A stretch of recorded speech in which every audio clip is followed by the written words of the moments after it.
I, 32M, have been married to Claudia, 29F, for 3 years.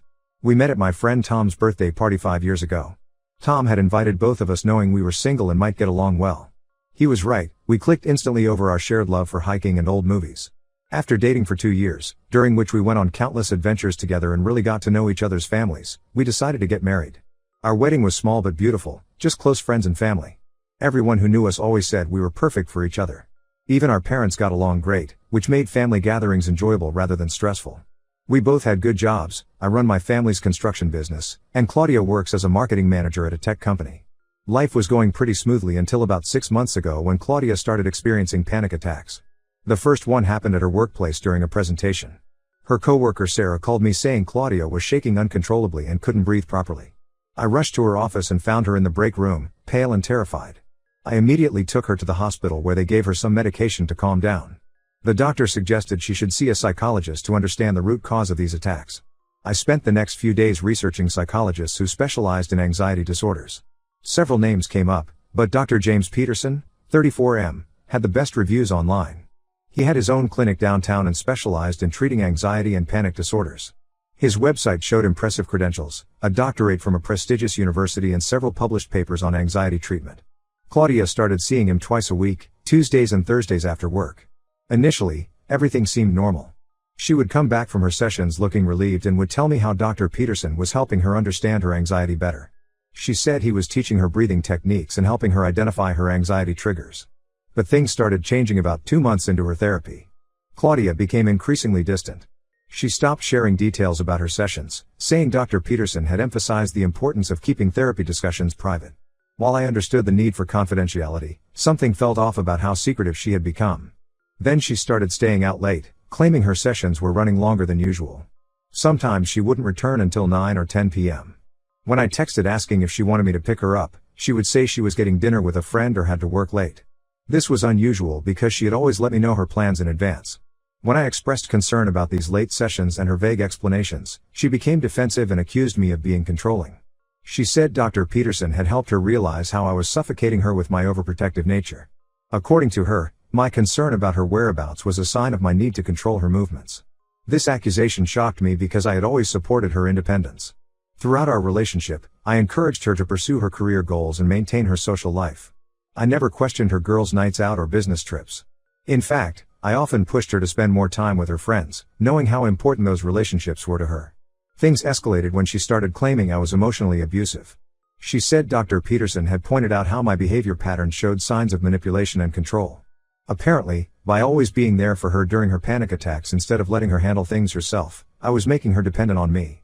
She said Dr. Peterson helped her see how I used her anxiety to keep her reliant on me. Her accusations hurt me deeply. I started doubting myself, wondering if I had unknowingly been controlling. I spent hours analyzing our past interactions, trying to identify instances where I might have been manipulative. But when I looked back at our relationship objectively, I couldn't find any patterns of controlling behavior. I discussed this with our close friends, particularly Tom, who had known both of us since before we started dating. They were equally surprised by Claudia's claims, saying they had always seen me as a supportive husband. Claudia's behavior became more erratic. She started going out on weekends without telling me where she was going. When I called to check if she was okay, she would either not pick up or snap at me for tracking her movements. She changed her phone password and started keeping her phone face down always. She would take calls in another room and quickly end conversations when I walked in. One evening, while she was in the shower, her phone kept buzzing with notifications. Worried that it might be work-related, she was expecting an important client email. I checked her phone. What I saw made my blood run cold. There were intimate messages from Dr. Peterson. They had been seeing each other outside therapy hours for weeks. The messages revealed they had been meeting at hotels and restaurants, far from his clinic to avoid being seen. I felt physically sick reading their exchanges. The man who was supposed to help my wife was taking advantage of her vulnerable state. Their messages showed how he had gradually manipulated her, first by making her doubt our marriage, then by positioning himself as her savior who truly understood her needs. Instead of confronting them immediately, I decided to gather more evidence. I needed solid proof in case things got ugly. Meanwhile, Claudia continued with her accusations. She told our friends and family how I was trying to control her life and how Dr. Peterson had helped her see the truth about our marriage. Some people actually started believing her, which made me feel even more isolated.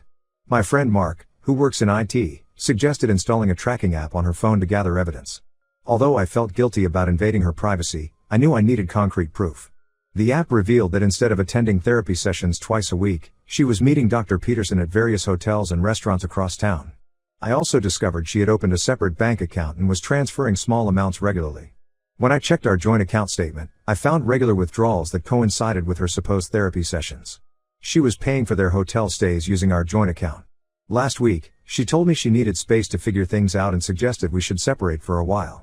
She claimed Dr. Peterson had advised her to distance herself from toxic relationships to help with her anxiety. That's when I realized she was planning to leave me for him. I haven't confronted her yet. I'm gathering all the evidence, messages, hotel receipts, bank statements, and location history.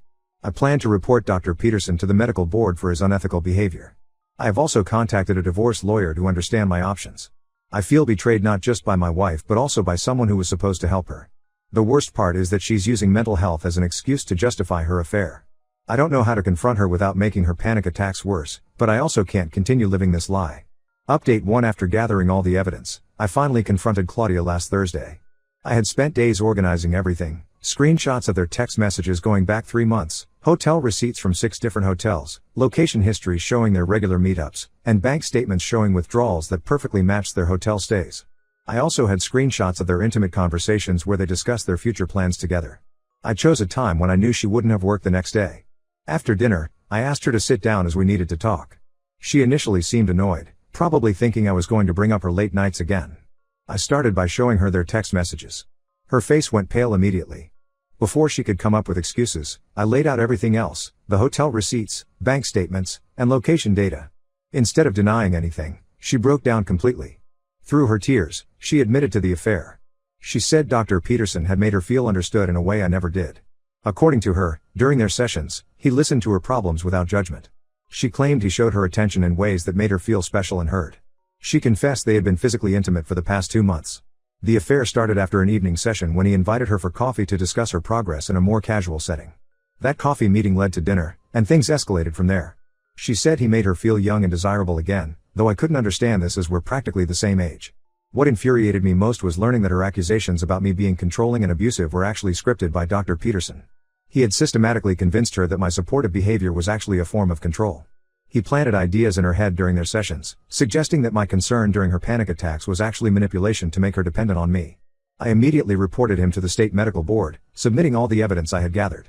I also contacted his workplace and sent them copies of their text messages and hotel receipts.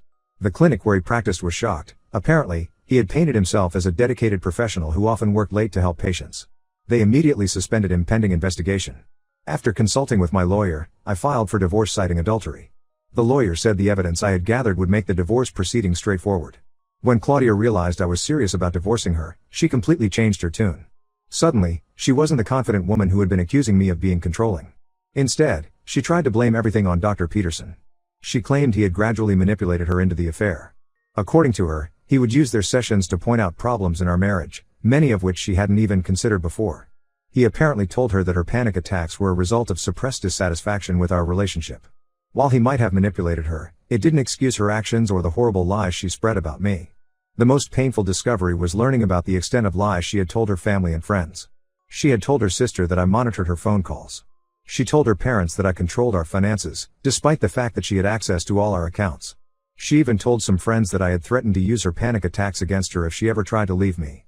The lies were detailed and calculated, clearly designed to build a narrative of abuse to justify her affair. I decided to clear my name. I sent her family and close friends copies of the evidence I had gathered, along with a detailed email explaining everything. Many called to apologize for believing her lies.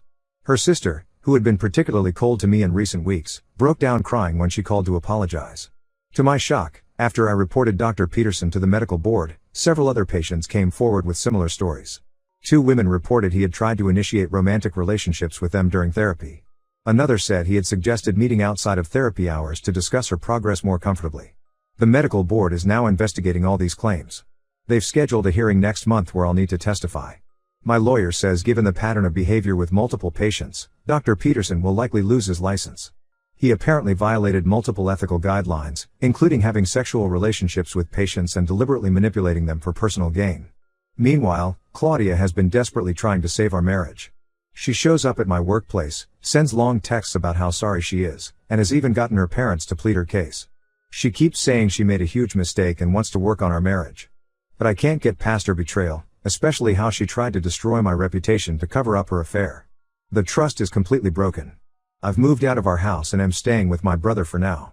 I've blocked Claudia on everything except email, which I keep open only for divorce-related communication. According to my lawyer, given the evidence and Claudia's admission of adultery, the divorce should be finalized within a few months. Update 2: The medical board hearing happened last week, and it revealed a side of Dr. Peterson that shocked everyone. When facing the possibility of losing his license, he completely threw Claudia under the bus.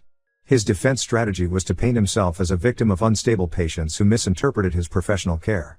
He presented carefully edited versions of his text conversations with Claudia, removing his own suggestive messages while keeping her responses. This made it appear as if she had been aggressively pursuing him. He claimed that Claudia had developed an unhealthy attachment to him during therapy and had threatened to ruin his career if he didn't reciprocate her feelings. He even brought in his office secretary as a witness, who testified that Claudia often showed up unannounced at the clinic. Of course, this was technically true, but only because he had asked her to come outside appointment hours. I had text messages proving this, which my lawyer presented to the board. The hearing took an unexpected turn when other victims testified.